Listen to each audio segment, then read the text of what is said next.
definitely changed since we last spoke in Sarasota, given everything that's kind of unfolded with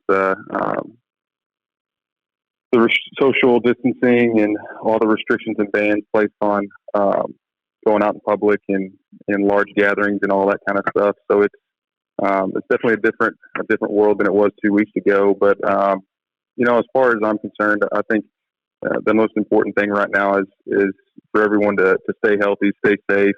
For those that are ill, to get healthy and get whatever treatment they can, get whatever help they can, and baseball will be back whenever we get all this behind us. I think baseball is obviously a huge part of my life, a huge part of a lot of people's lives. But right now, the most important thing is to deal with this virus and kind of put it past us. Next up, John Mioli, followed by Dan Connolly. John Mioli, Baltimore Sun. How's it going, Chris? I was just wondering what kind of instruction, communication plan there's been between the players and the team once everyone got home to make sure that people are staying ready. Well, that was something that was talked about before we even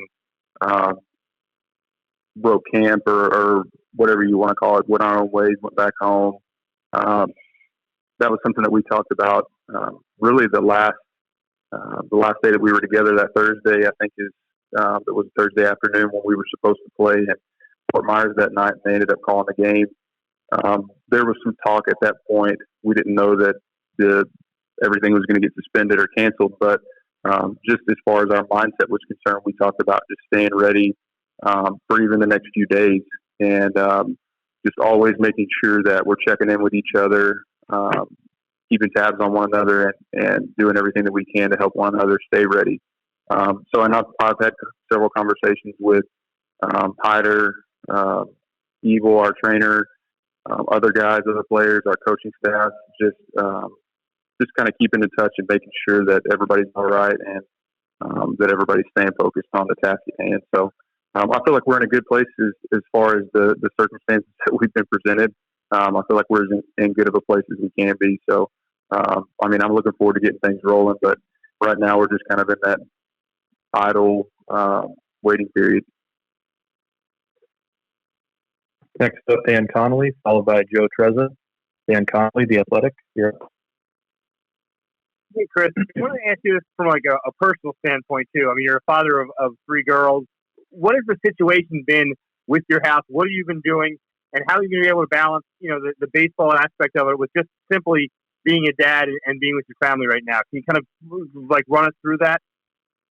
Yeah, well, basically, you kind of go back into your off-season routine for me, and that's something that, although it was short, and I would have liked to have continued playing and continued to get an opportunity to go out there and just have game at bats. It was nice to see that the work that I put in this past off-season was producing some results. So for me, that was a positive,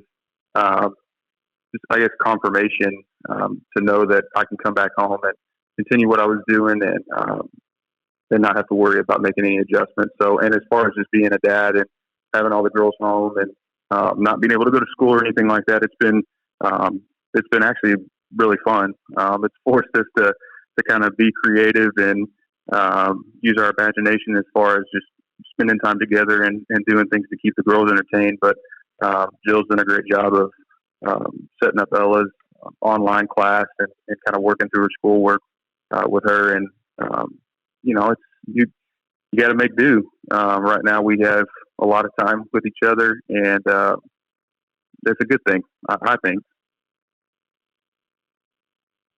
Next up, Joe Trezza, followed by Rich Dubrow. Joe Trezza, MLB.com. Hey, Chris, thanks for doing this. And first of all, I just want to say I hope everybody on your end is healthy and stays safe. I'm just curious your thoughts on something that's been popping up on social media lately. There are some people who have been floating the idea that, suggests that if games do start up again at some point, they might have to be played at least for some time and, in empty stadiums or not in front of fans. You're someone who's done that before. Just curious what your thoughts on that would be. and just how you kind of see that as a possibility going forward. Yeah. Well, first of all, I appreciate you checking in. We're all doing great over here.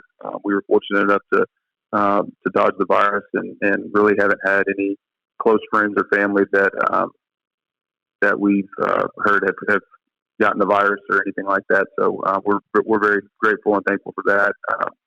As far as playing games without fans in the seats, I think it's something that I've prepared myself for, hoping that we wouldn't necessarily have to do that. I think at this point, there are a lot of possibilities, a lot of different scenarios that are on the table, just as far as a logistics standpoint is concerned.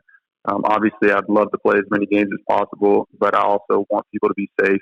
I want people to feel comfortable being around other people, being around other fans at the ballpark, and I want the guys to feel safe on the field. So, honestly, I don't look forward to doing that, but I feel like we're going to have to do some things that are a little unfamiliar, just at least for the foreseeable future. I don't know. It's still relatively early. We still have a lot of unknowns, a lot of things that are up in the air. But yeah, we've talked about it. It's definitely a possibility. Next up, Rich Dubroff, followed by Peter Schmuck. Rich Dubroff, BaltimoreBaseball.com. Hey, Chris. What kind of a season are you expecting in terms of games? I mean, what length of a season would be a credible one or an acceptable one to you? Honestly, I don't know. I'm hopeful and optimistic that we can play as many games as possible, whether that's with scheduled doubleheaders.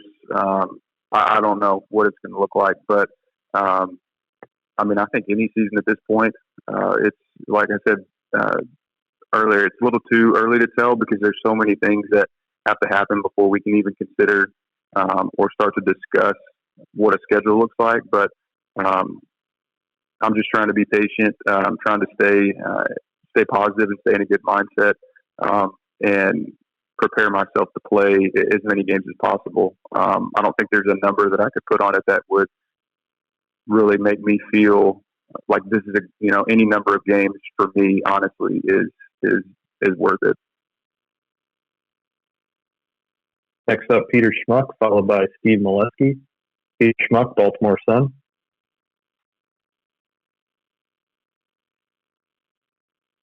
All right, we'll move on next to Steve Molesky, followed by Nathan Ruiz. Steve Molesky, MASNsports.com. Hey, Chris, obviously the amateur players did not have a seat at this table. They're not in the Players Association, but as a player who yourself was drafted 3 times is how you entered the game, what are some thoughts you may have on a draft that would be limited to 5 or 10 rounds? It's a tough topic, honestly, when you start talking about guys that potentially could be drafted and guys that could potentially not be drafted because of the fact that it was shortened. But I think you just have to look at the overall situation. I mean, this is an unprecedented time in our world history, let alone in the game of baseball. No, we've never seen anything like this, and really to have to make these kind of adjustments as we go without having anything to reference, it's tough. So, I mean, I wish we could keep things the way that they are, the way that they've been done for several years. But obviously, with the way that things are going right now, it's just not possible. So, I mean, I feel for those guys. I hope that they still have an opportunity to at least pursue their career or pursue their playing career in professional baseball. But it's just unfortunate to be in this situation right now. Next up, Nathan Ruiz, Baltimore Sun. Nathan.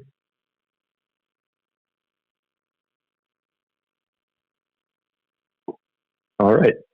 We will now open it up to any other questions. If anyone else does have a question, please state your name and affiliation for stating a question. Go ahead.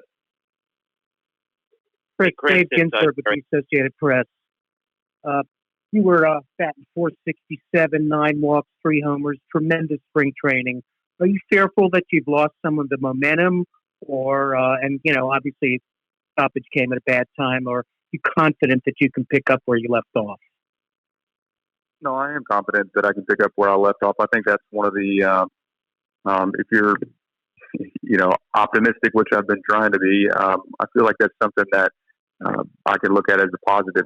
While I didn't get to continue to go out there and get regular game at bats, I know that once we start up again, that I'll have an opportunity to go back out there and get more comfortable, get more at bats, get more of a feel of where I want to be. But it was nice to see some results and to know to give me a little bit of peace of mind that what I'm doing this off season really worked, and just to continue doing that. And that's what I've done. I feel like, honestly, I'm still swinging the bat just as well as I was when the game's ended, and I look forward to a chance whenever we can start back up. Chris, it's Jerry Coleman from 105.7 The Fan. Have you thought about how long it might take you or the team to get ready? And as sort of a follow-up, you indicated that you're able to stay in shape because some of the resources that you have at your house. How do you think that weighs to some of the other guys out there? Do you think that gives you an advantage? I don't know if it gives me an advantage. I feel like everybody has, honestly, the ability to stay in shape. I mean, unless you're just doing nothing, I feel like there are at least things that you can do outside, even if you don't have a weight room. And I'll be the first one to say it. I have a very modest setup here, and it's I definitely have everything I need, but it's nothing special. But I think it's important to check in with guys, to check in with my teammates, and to make sure that everybody has something that they can turn to, and most guys have. I haven't really heard of guys having an issue with the training part. Most of it is just the live ABs or stuff like that. I think they're just going to kind of be on hold. As far as how long do I think it's going to take me to get ready? I mean, I honestly feel like I'm still ready to roll right now. I think that's kind of my mindset. I'm hoping that's the mindset of my teammates, that whenever we get the call to fire things up again, we're ready to roll. And as far as how long, I don't know. I know for me as a position player, it's just a couple of days of at bats, of in-game at bats. But I know pitchers are a little bit different. They need to stretch out and do some certain things. So I don't know. It'll be interesting to see once we start talking about a possible start date, what spring training is going to look like, and all that stuff. Hey, Chris, Dan Connolly again. You've always been kind of involved with the union, your union player rep and everything else. How much have you been involved in this? How many of those, teleconferences and stuff have you been a part of? And how much is that communication between the union, yourself, and the rest of the players been going on? I've been extremely involved. I'm our team player rep for our team. So obviously being the most tenured player and I think the only guy with over 10 years of service time on the team, it was something that I'd always been an alternate for years. And when we made some of the moves that we did over the past couple of years, some of the older guys were on different teams. I really just decided to assume the role and step in, and obviously with the support of my teammates and the other guys on the team, I think that it's extremely beneficial to have someone not only who's been involved but who's been around. Obviously, this is a little bit different. Being in this situation, there's not a lot of experience in this certain kind of situation, but I think just having an older guy and having someone who's been around the league and kind of understands how things operate has been huge. And I've been in on every call, been very active with texting or phone calls with Tony, Kevin Slowy, Jose Cruz Jr., multiple guys with the union, and obviously with not only my teammates but other guys on other teams, just kind of trying to get an idea of where we're all at. So I've been very proud of the way we've handled ourselves as players, as a group. I feel like we've shown that we're unified, that we're in this together, and that we're willing to do whatever it takes to hopefully play as many games as possible. Hey, Chris, it's Mark Viviano. How are you? Hey, Mark, how you doing? Doing good. Hey, you got a lot of young guys on this team and in this organization, a lot of guys that are being counted on for the future. You're a veteran. What do you think this does to, Mountcastle or any of the guys that could use these at-bats right now? I know there are bigger things going on, but just from a baseball perspective, what impact this could have? Well, honestly, I think you're never going to be able to substitute or try and recreate in-game at-bats. That's something that you have to get like that live.